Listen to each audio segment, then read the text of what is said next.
নাগলোকে থাকতো এক ইচ্ছাধারী নাগ আর ইচ্ছাধারী নাগিন। তাদের একটা ছোট্ট কন্যা ছিল, যে জন্ম থেকেই ছিল বিশেষ। একদিন সে পাবে একটি মহামূল্যবান নাগমণি, যা রক্ষা করার দায়িত্ব থাকবে তার উপর। কিন্তু এই নাগমণির লোভে নাগলোকের অনেকেই চাইতো এই শিশুটিকে নিজেদের দখলে নিতে। তাই তার বাবা মা তাকে নিয়ে মানুষ রূপে লোকালয়ে চলে আসে। সময় কেটে যায়। নাগকন্যা তখন 16 বছরের এক তরুণী।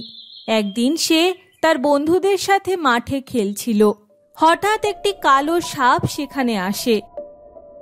ও সাপ, সবাই পালাও! সবাই ছুটে পালাতে থাকে। একজন গ্রামের লোক লাঠি হাতে এগিয়ে আসে। এই সাপটাকে মেরে ফেলি। কিন্তু ঠিক তখনই সাপটি ফিসফিসিয়ে বলে ওঠে, দয়া করে আমাকে মারবেন না, আমি ভুল করে এখানে চলে এসেছি, কারোর ক্ষতি আমি করব না। অন্য কেউ কিছু বোঝে না, কিন্তু নাগকন্যা তার কথা ঠিকই বুঝে ফেলে। দয়া করে একে মারবেন না, এই সাপ কারোর ক্ষতি করবে না, ওকে ছেড়ে দিন। লোকটি কিছুটা অবাক হলেও মেয়েটির কথায় সাপটিকে ছেড়ে দেয়, আর সাপটিও সেখান থেকে চলে যায়। সেদিন সন্ধ্যায়, মা, বাবা, আমি একটা সাপের কথা কিভাবে বুঝতে পারলাম? এটা কিভাবে সম্ভব? তার বাবা মা তখন নাগকন্যাকে সব সত্যি কথা বলে। তুমি সাধারণ মানুষ নও মা, তুমি আমাদের মতোই এক ইচ্ছাধারী নাগকন্যা। তোমার বয়স যখন 17 হবে, পূর্ণিমার রাতে তুমি পাবে নাগমণি। সেই সঙ্গে শুরু হবে বিপদের ঝড়। আর তখন তোমার বিয়ে হবে এক ইচ্ছাধারী নাগের সঙ্গে।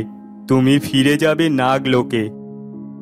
বাবা মায়ের এই কথা শুনে মেয়েটি রেগে যায়। না, আমি কোনো নাগকেই বিয়ে করব না, আর আমি নাগলোকেও ফিরে যাব না। পরদিন সে সিদ্ধান্ত নেয়, যদি সে একজন মানুষকে বিয়ে করে তাহলে কেউ তাকে নাগলোকে নিতে পারবে না। সে ঘর ছেড়ে বেরিয়ে পড়ে। রাস্তায় দেখা হয় কমল নামে এক ছেলের সঙ্গে। আগেও তার সঙ্গে কয়েকবার দেখা হয়েছিল।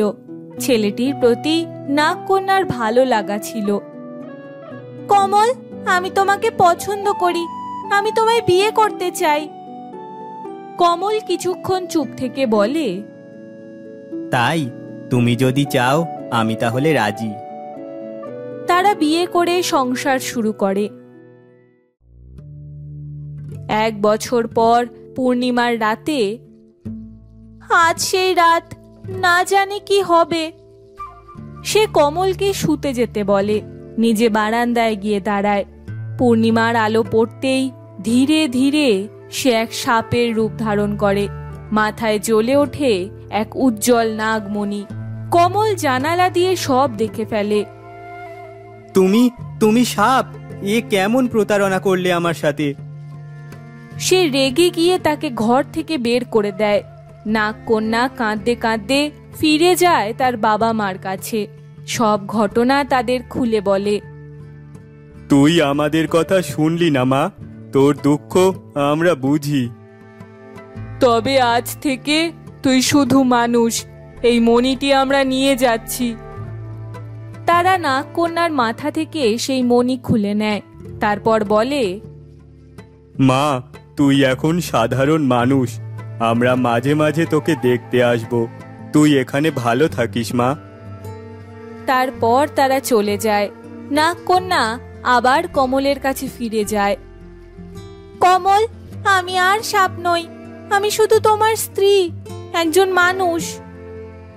কমল কিছুক্ষণ চুপ থেকে বলে, তুমি যদি আমায় ভালোবাসো তবে আমি তোমায় মেনে নিলাম, তুমি আমার সাথেই সারা জীবন থেকো। এরপর তারা সুখে শান্তিতে সংসার করতে থাকে।